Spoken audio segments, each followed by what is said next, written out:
سلامونه دوستانو.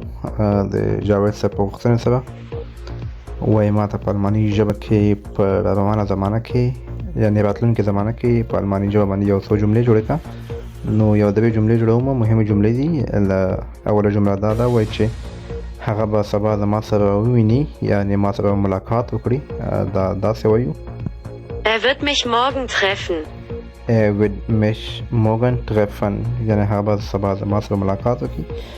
بله جمله وایو په راتلونکې زمانه کې: Ich werde dir nach einer Woche Geld geben. Ich werde dir nach einer Woche Geld geben، یعنې زه به تاسو ته یا تا ته یوه اونۍ وروسته پیسې درکړم. دا هم په روانه زمانه کې ده. او بله جمله وایو چې سبا به یوه ښایسته ورځ وي، یعنې ښه ورځ وي.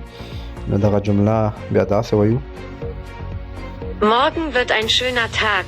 Morgen wird ein schöner Tag، یعنې سبا به یوه ښه یعنې ښایسته ورځ وي.